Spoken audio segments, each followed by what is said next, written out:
Good evening everyone. So I am Artelerin Malaro from Batch 4.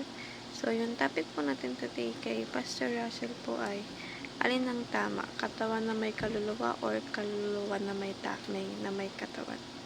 So yung concept po natin today ay dichotomy. So babasahin ko lang po yung definition niya. The theory of dichotomy teaches that human beings consists of two essential parts, body and spirit.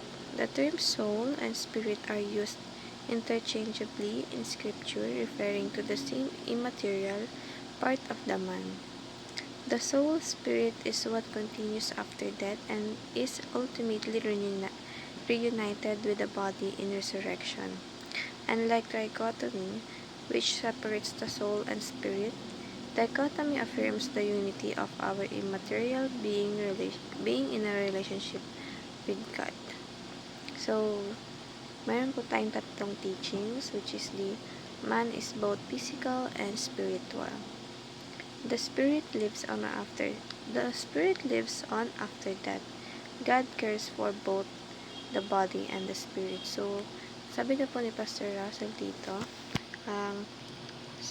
ang ina-emphasize po ni Pastor Russell dito, ang katawang tao daw po natin ay both na may physical and spiritual.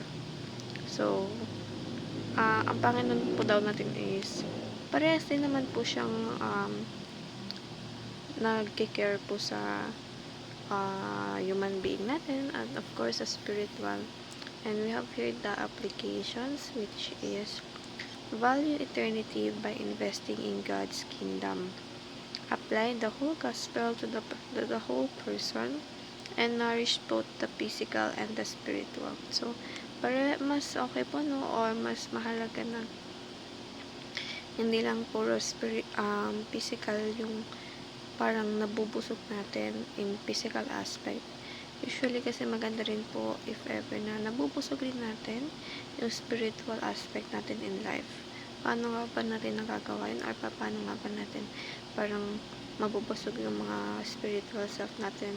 Yun po ay in a way na makikipag-communicate tayo kay Lord, magbabasa po tayo ng Biblia, mag-a-attend ng mga Sunday worship, Thursday worship, or mga pakikinig, pagbabasa, gaya ng ganito pong ginagawa natin. In that way po, no, nagkakaroon ng,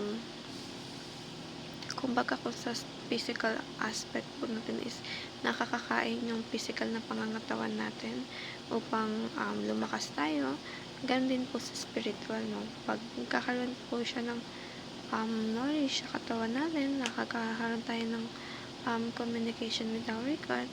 Of course, in that way, nabubusog yung spiritual self natin dahil patuloy tayong nagkakaroon at patuloy tayong nakikipag-communicate sa Panginoon. So, in that way po is natutuwa si Lord at nagagalak siya na ang kanyang mga anak ay tumutugon po sa mga pakikipag-usap niya sa atin. So, nakakausap natin siya sa mga bagay na gusto natin sabihin sa kanya. So, syempre si Lord, hindi man niya tayo makausap physically, pero spiritually po is nakakausap tayo ng Lord gamit ang Biblia. So, thank you po and have a blessed Monday ahead.